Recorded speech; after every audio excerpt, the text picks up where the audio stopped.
Todos pertenecemos a algo, familia, iglesia o sociedad.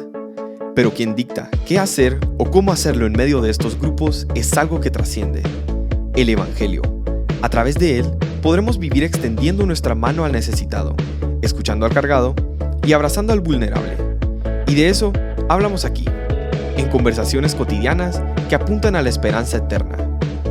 Bienvenidos a otra edición de Religión Pura, el podcast de Alianza Cristiana para los Huérfanos. Hola, ¿cómo están? Mi nombre es Aisha y estoy feliz de estar de vuelta en otro episodio de Religión Pura con nuestra queridísima, amadísima Sara de Ruano. Sara es una veterana de ACH, porque vos estás, Sara, desde el primer momento que se configuró, ¿verdad?, la alianza en Guatemala. Yo creo que ya lleva unos 12 años por ahí, o Sí. 11.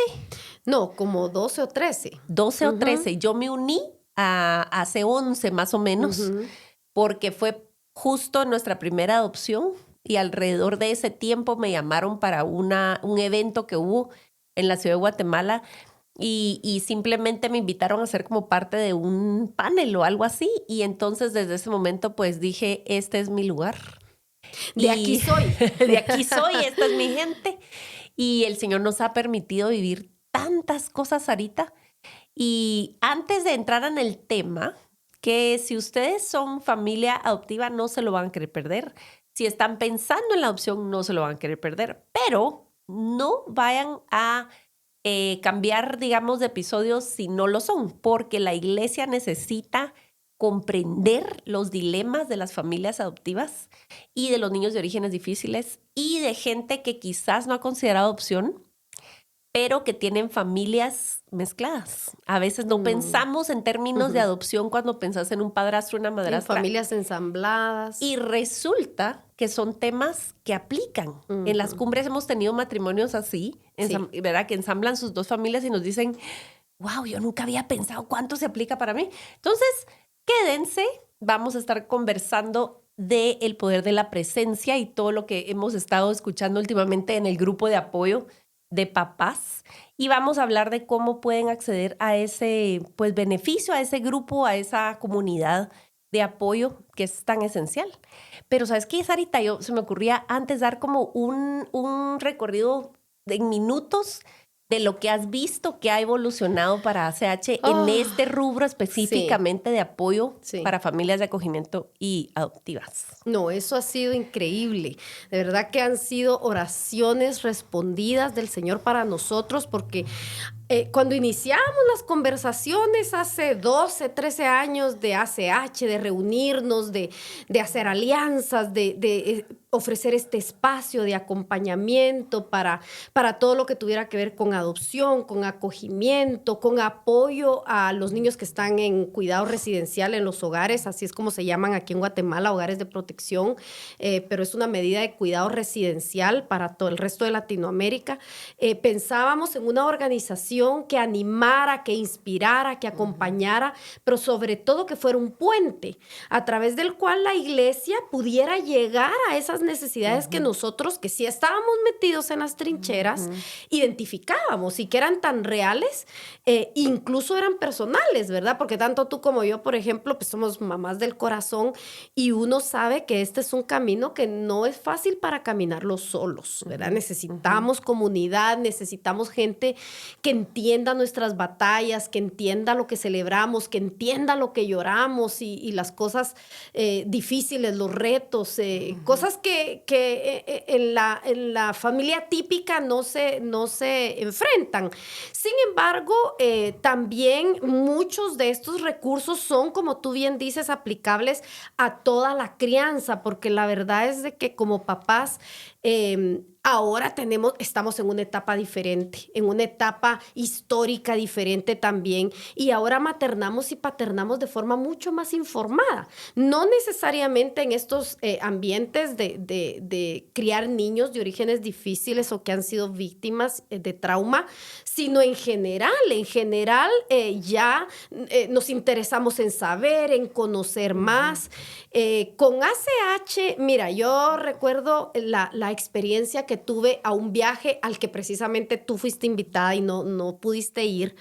Pero ese viaje era precisamente para conocer cómo funcionaba en una iglesia en Houston, que ha sido una iglesia que nos ha apoyado mucho desde el inicio, cómo funcionaba su ministerio de acompañamiento a los papás, ¿verdad? Los papás adoptivos y de acogimiento. Y recuerdo que fui a esa iglesia, estuve en esa reunión, estuve en esa primera conferencia en la que se compartían temas sobre la neuroplasticidad, sobre cómo el cerebro puede seguir aprendiendo y cambiando. Y no te imaginas la esperanza que me dio y a la vez lo abrumada que me sentí. Porque yo decía, ¿cómo hacemos para llevar todo esto a Guatemala? Incluso, ¿cómo lo hago para caminarlo yo en mi vida personal? Era mucha información de inicio. Tuvimos mucho apoyo de parte de esa iglesia, un buen acompañamiento de parte del ministerio, ¿verdad? De ellos. Es la Iglesia Bautista de Houston, la primera Iglesia Bautista de Houston, y más o menos ellos nos dieron como el modelo y nosotros tratamos de tropicalizarlo aquí en Guatemala, ¿verdad? Y empezamos con las reuniones de Corazones Fértiles, que empezaron de forma presencial. Sí. Como grupos de apoyo, como para ir y abrazarnos, como para compartir experiencias. Y todo esto ha evolucionado con el elemento de la pandemia que nos abrió las puertas a la virtualidad y ahora es impresionante. Sí. O sea, actualmente yo tengo el privilegio de acompañar ese grupo y ya supera las 300 personas en el chat, más de 300 familias conectadas. Por supuesto, en las reuniones de mes a mes no se conectan las 300 familias, pero es una interacción constante. Lindísimo. Es una interacción constante, haciendo preguntas, compartiendo experiencias, compartiendo fotos, agradecimientos, momentos muy difíciles. Así que ha sido de verdad una aventura. No nos imaginábamos hasta dónde el Señor nos iba a llevar, porque ahora este año vamos a tener nuestro tercer año de tener la convención de familias, la convención de Corazones Fértiles, donde nos reunimos pues localmente, ¿verdad? Aquí en Guatemala, y están invitados a finales de marzo este año. Vamos a estar dando información en nuestras redes sociales para quienes quieran viajar, porque ya tuvimos la experiencia de recibir una familia desde México. Esperamos, el año pasado vinieron de El Salvador también, así que encantados de recibirlos. Y tener ese encuentro, ese vernos la cara. Los niños participan, hay actividades para los niños, para los adolescentes. Tenemos apoyo de profesionales en TBRI, que es intervención relacional basada en la confianza. Así que de verdad, a cómo ha evolucionado esta iniciativa es impresionante. Yo estoy más que agradecidísima. No, y nosotros de verdad, Sarita, tus porristas en tu desarrollo. Creo que todos hemos crecido y madurado en diferentes maneras, por la gracia de Dios, a medida que el ministerio, que la organización ha crecido en su influencia y alcance. Nosotros como personas, como hijos de Dios, como profesionales, incluso hemos crecido. Te vimos empezar la U, graduarte de la U, y ahora seguís estudiando, porque a Sarita le encanta estudiar y ahí anda que maestría, que esto y el otro, y ahí estamos echándote porra, Sarita, y de verdad es precioso ver que los talleres sirven para aclarar muchas ideas confusas y para poner en la mesa conceptos que quizás para muchas familias no estaban ni siquiera considerando, ¿verdad? Entonces, yo le doy gracias a Dios por ese grupo de apoyo. Es muy relajado en el sentido de que si el grupo tiene 350 personas, entre las cuales hay personas que están explorando la posibilidad, se están postulando. Que están en proceso. Están en proceso de ser familia acogida o adoptiva, y quienes ya estamos hace muchos años en esto, y quienes simplemente son tíos, abuelos, etc. Entonces es bien interesante la mezcla que hay adentro. Aunque obviamente siempre pedimos que sean confidenciales, que sean pues sabios para compartir y para mantener ciertas conversaciones adentro del chat. Pero es bien lindo, yo aprendo mucho, y a veces, digamos, la gente tira un dilema Y vos y yo estamos esperando, creo yo, así como, bueno, vamos a ver, porque mucha del consejo sabio viene entre los mismos papás. Así es. Por la experiencia. Pero últimamente, ya tenemos suficiente tiempo con el grupo de apoyo, con el chat por lo menos 5 años, porque desde el 2020 yo creo que empezamos por ahí, ya de ver un patrón recurrente de temas más preocupantes para los papás. Entonces, bendito sea Dios, como decís, con esta convención y con el apoyo de Houston's First Baptist, que Dios los bendiga, nos han proporcionado materiales de primera calidad basados en evidencia científica y con raíces en la fe. Así es. Que es lo que estamos estudiando en estos grupos. Entonces, hoy Sarita nos trajo el libro que estamos usando para este año, que es El Poder de la Presencia. Ustedes pueden buscar en Amazon o en sus librerías locales. Sí. Y está en Kindle también. Exactamente, digital, etcétera. Nosotros, entre paréntesis, no estamos promoviendo PDFs piratas. Estamos diciendo búsquenlo y apoyen la buena literatura. Y entonces, en la modalidad del grupo es que ustedes piden el enlace por las redes, ¿verdad? Por Instagram. Y entonces les mandamos el enlace. También está en la página web de ACH Latam. O busquen Alianza Cristiana para los Huérfanos en Google y ahí vamos a salir. Están los enlaces para poder brincar a solicitar entrar a este grupo.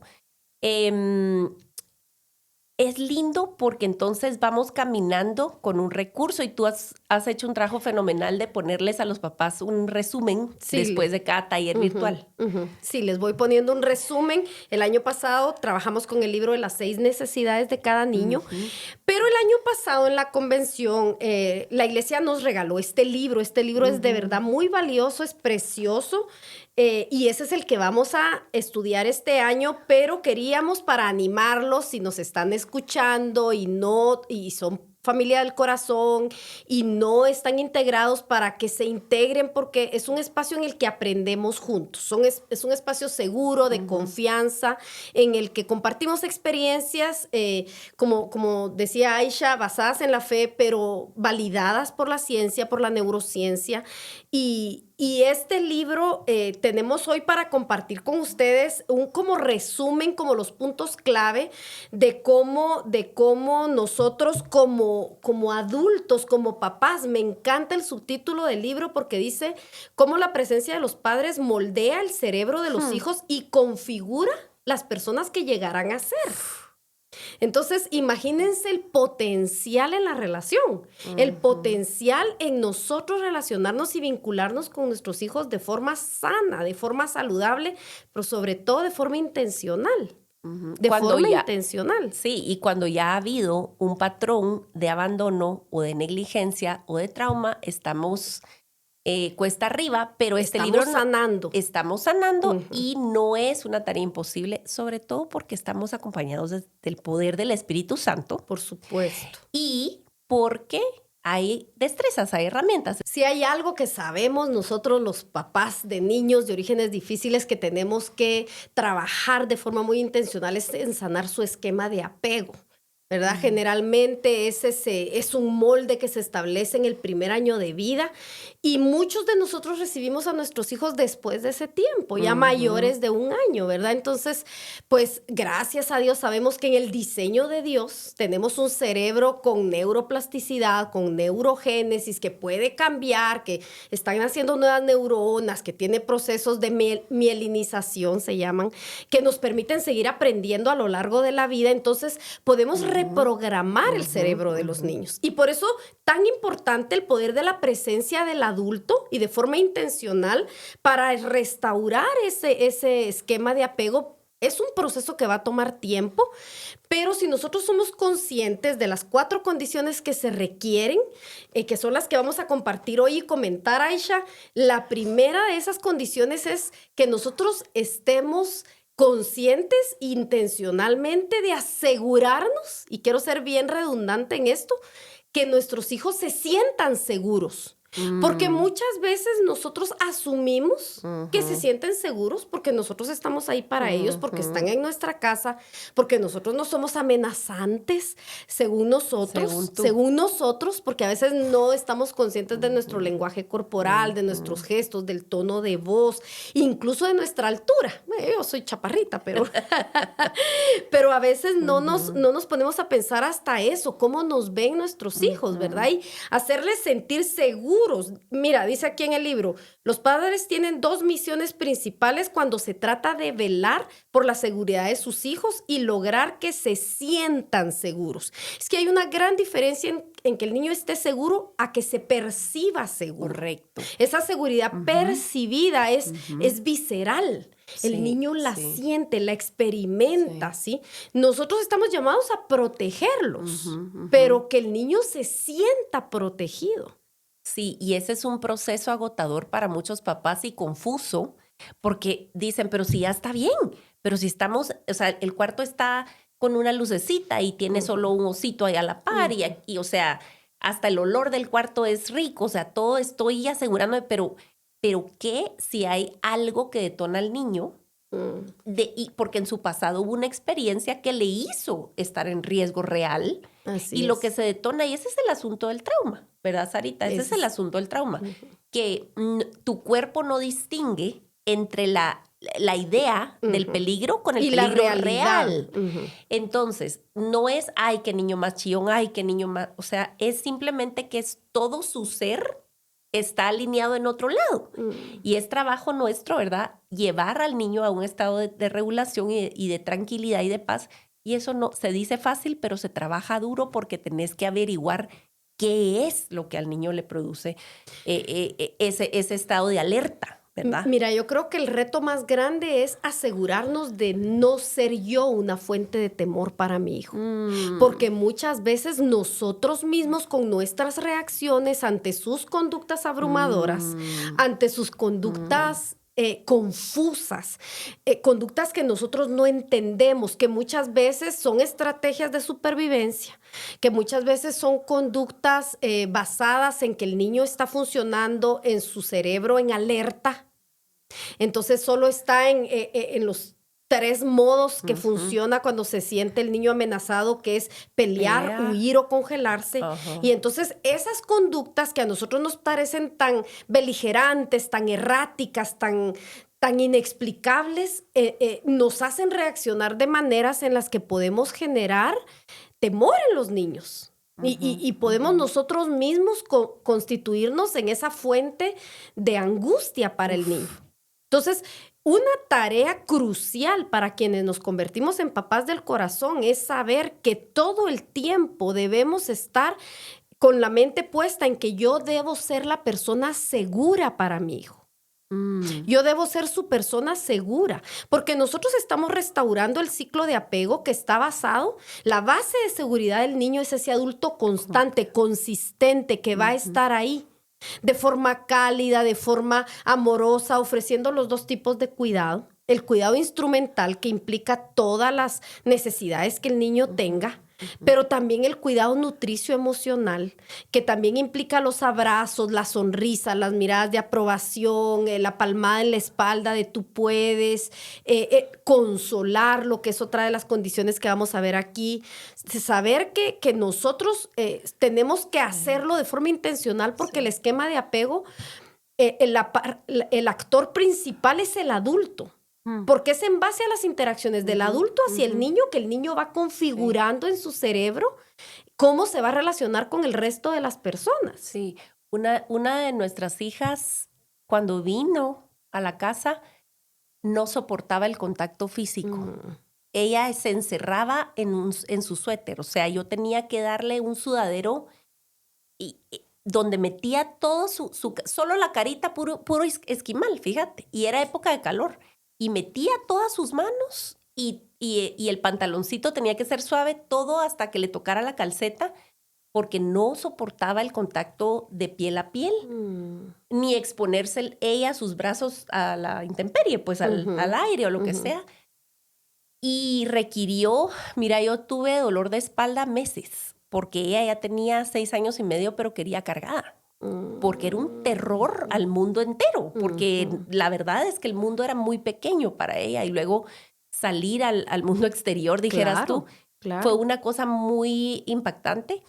Y ¿sabes qué me estás haciendo recordar? Las miradas de la gente que yo sentía que me juzgaban. Claro. Porque, ¿qué está haciendo cargando esa niña tan grande? Claro, no se comprende, ¿me entendés? Ni en el contexto iglesia muchas veces es como, ay, Dios mío, y se va por ambos lados, ¿verdad? O te la súper consienten o te la miran para abajo, así como con la nariz arrugada y como que me fruncían el ceño como, ¿qué estás haciendo? Entonces, el hecho de tener uno claro que uno es el lugar seguro para los niños y vos le traducís al niño el mundo y vos le traducís a tu hijo al mundo. Es decir, por supuesto, uno es como el filtro, por ¿verdad? Supuesto. Y esto es muy importante porque si te preocupa demasiado qué van a pensar, ahí yo miro que las familias se van por otro lado o empezás a comparar a tu hijo con el primito de la misma edad que ha tenido otra historia. Que es otro nivel de desarrollo. Los niños que han sufrido trauma traen un rezago en su desarrollo emocional. De una o de otra manera el trauma descarrila el desarrollo, lo ralentiza, lo impacta y tenemos que estar conscientes de eso, ¿verdad? Definitivamente. Y ahí hablaste de un tema clave que es el tema de las creencias centrales. Las creencias centrales de todo ser humano, las tres principales son acerca de quién soy yo, quiénes son los demás, los adultos, y qué es el mundo. Entonces, ¿quién soy yo? Yo lo voy a responder si soy valioso, soy amado, soy importante o no valgo nada, nadie me ama, yo tengo la culpa de todo, algo malo hay en mí. Soy invisible. Soy invisible. Esas creencias vienen formándose a base de palabras y experiencias. Palabras que los niños escuchan que nosotros decimos hacia ellos o palabras que se dicen sobre ellos, ¿verdad? Y todo lo que han experimentado, que como te digo, y esa base del sistema de creencias está desde la gestación.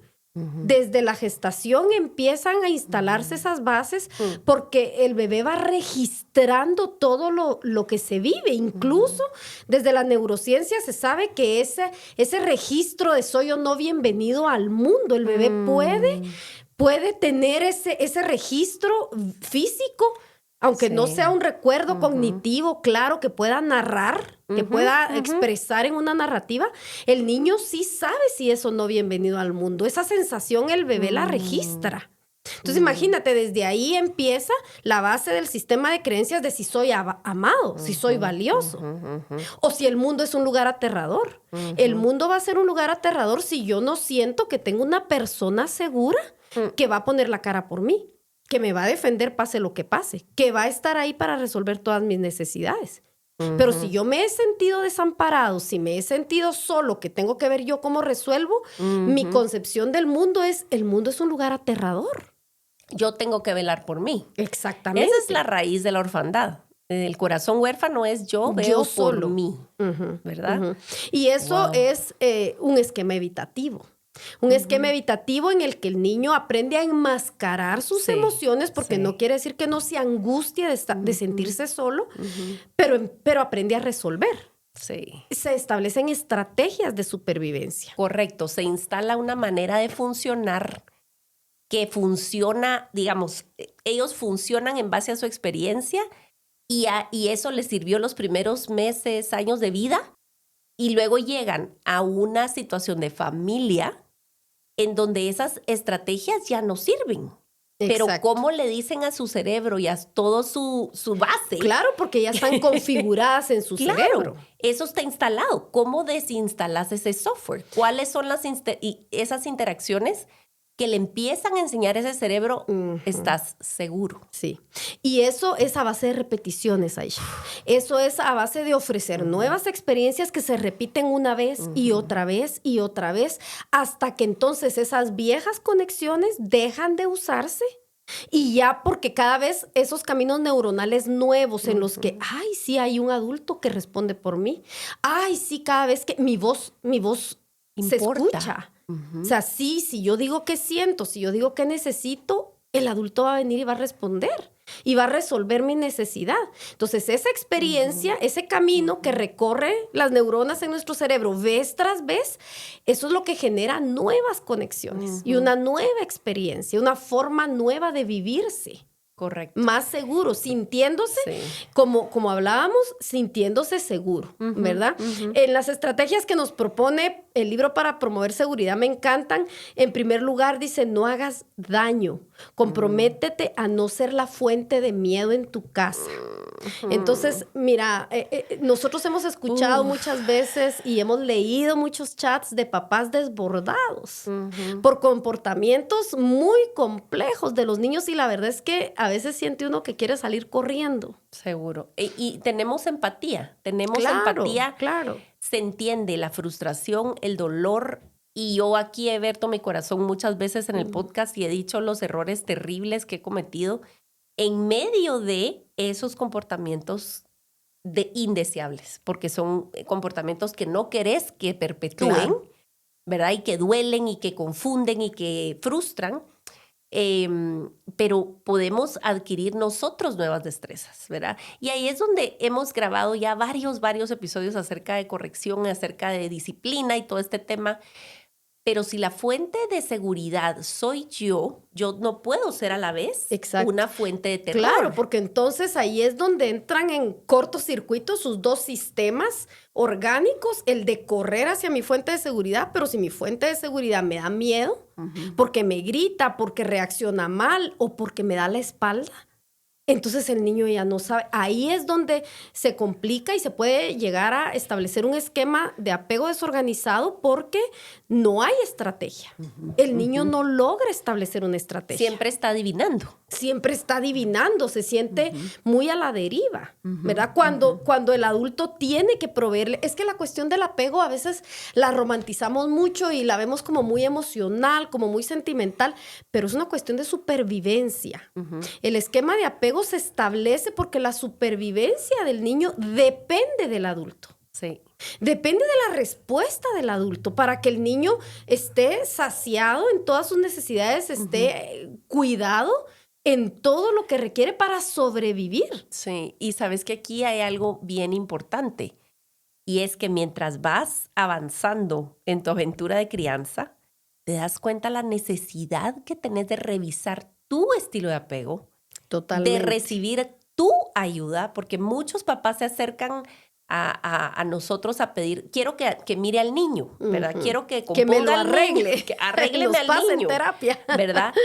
Y mi respuesta es, mis preguntas van más por el lado de los papás y qué está pasando y la dinámica, porque le quiero hacer entender al papá que la verdad el que necesita la ayuda es él, o es la mamá, o es la dinámica de pareja, o es, ¿me entendés?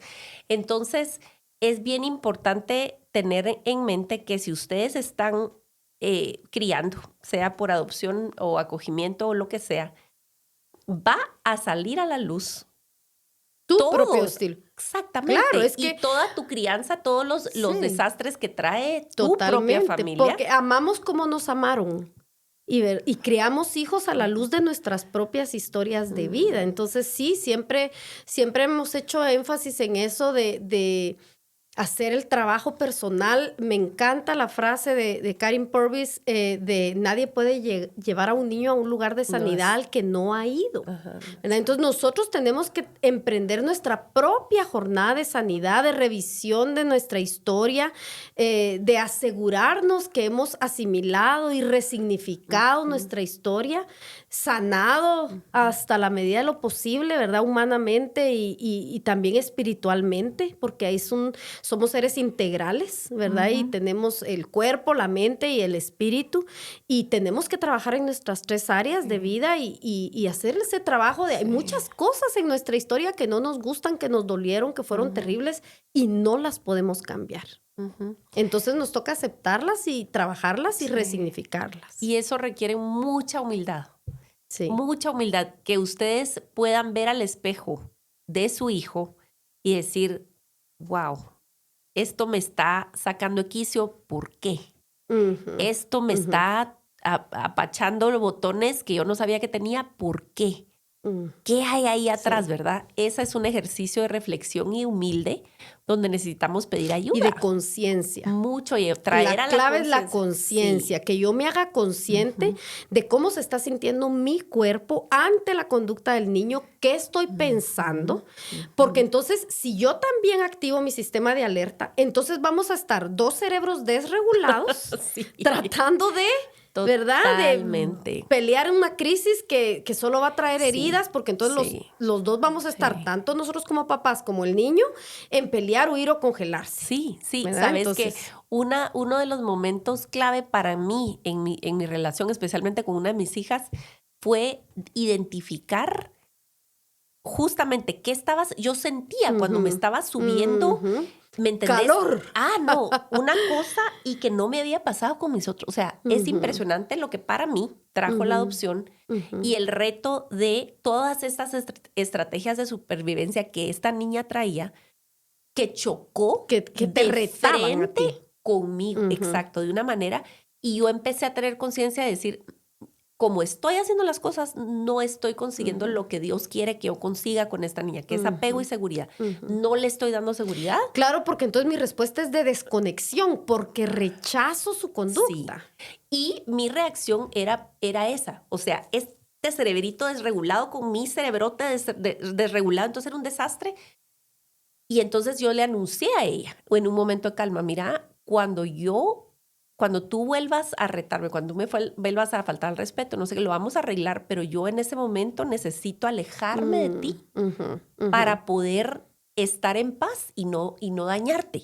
Entonces yo respiraba, de verdad, sentía mis pies sobre el piso, respiraba, me alejaba, me calmaba y luego con la cabeza más fría ya lo hablábamos, pero entonces...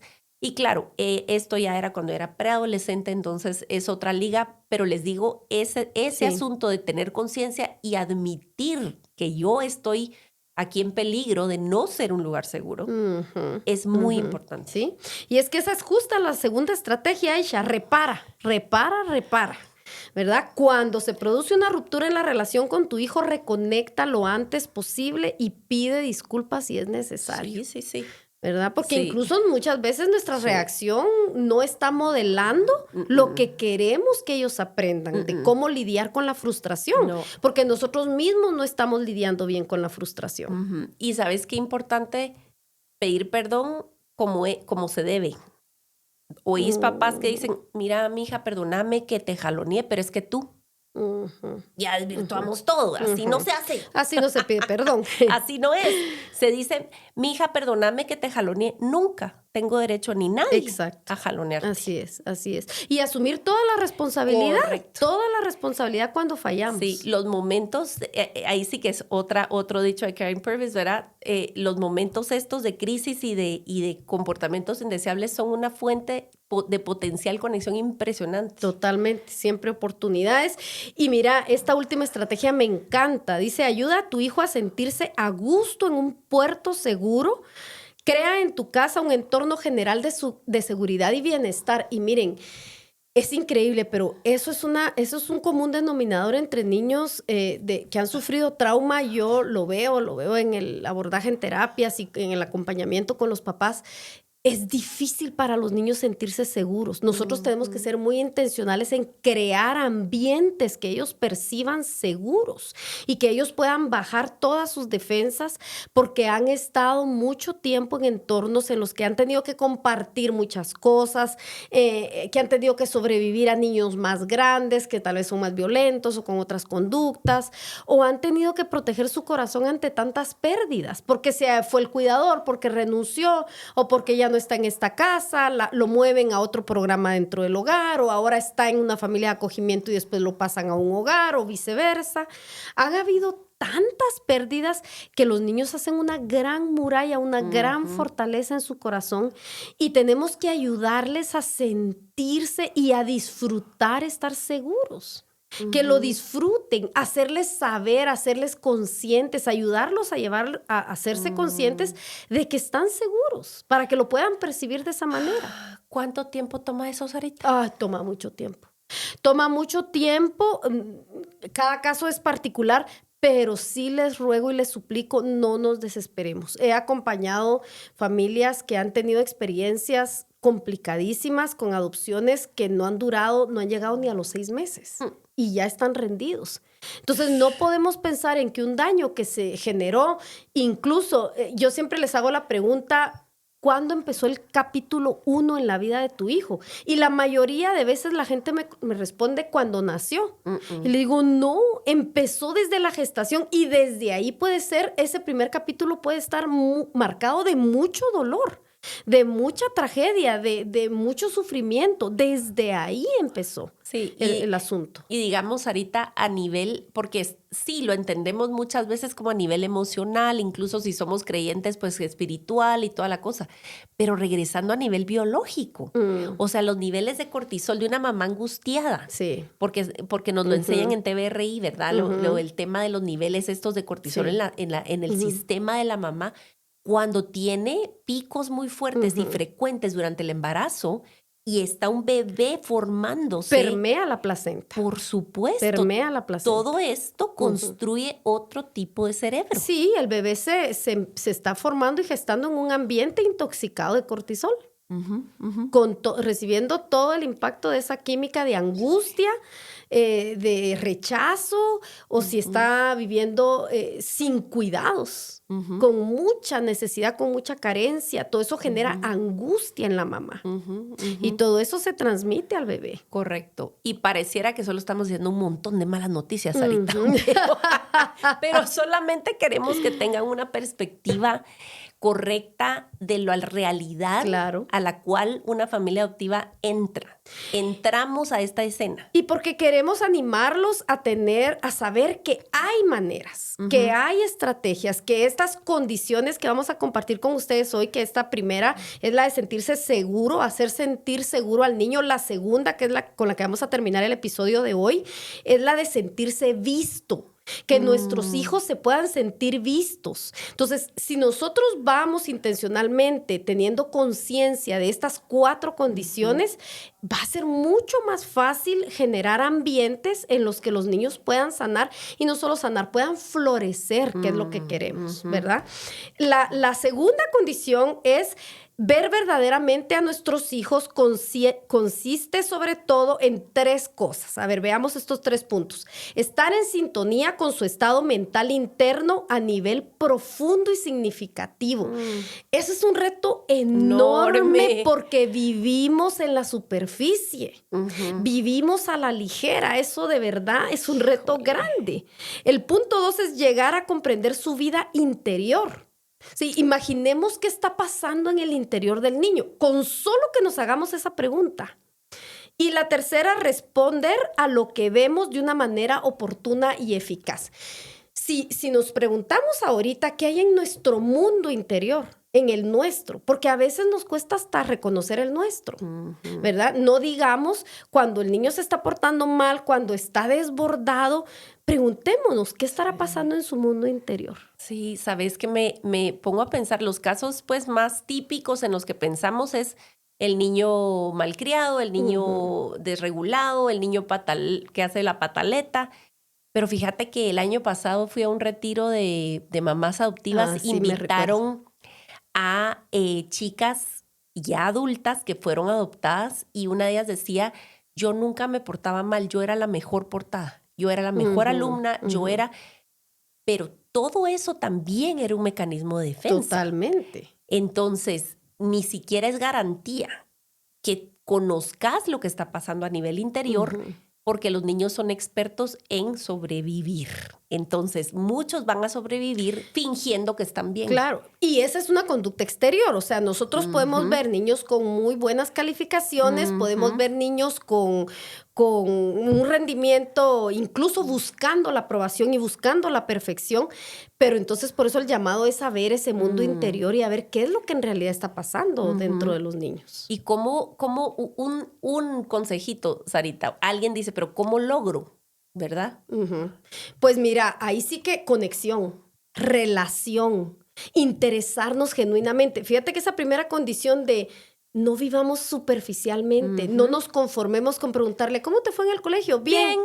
No, seamos creativos, busquemos hacer preguntas que realmente nos lleven a tener una conversación, seamos intencionales en buscar espacios para compartir con ellos, quizá antes de dormirse, quizá después del almuerzo, busquemos según nuestra rutina y según nuestras posibilidades esos momentos, esos tiempos, ¿verdad?, que queremos para compartir con ellos y hacerlos sentir vistos, que es la segunda condición con la que queremos terminar el episodio de hoy. Así que, si quieres, cerramos hoy, Aisha, y seguimos para el de mañana, para el siguiente, y seguimos con las otras 2 condiciones que nos hacen falta. No se lo pierdan, continúen con nosotros, y si quieren de verdad unirse al grupo de Corazones Fértiles, estamos para servirles. Pueden ir a nuestra página web, aquí vamos a dejar la dirección, el enlace, y también en nuestras redes, ACH-LATAM. Esas son nuestras maneras de contactarnos. Estamos felices de servirles por este medio y hasta la próxima en otro episodio de Religión Pura. La religión pura y sin mancha delante de nuestro Dios y Padre es esta: visitar a los huérfanos y a las viudas en sus aflicciones y guardarse sin mancha del mundo. Gracias por acompañarnos en otro episodio de Religión Pura. Síguenos en nuestras redes como Alianza Cristiana para los Huérfanos.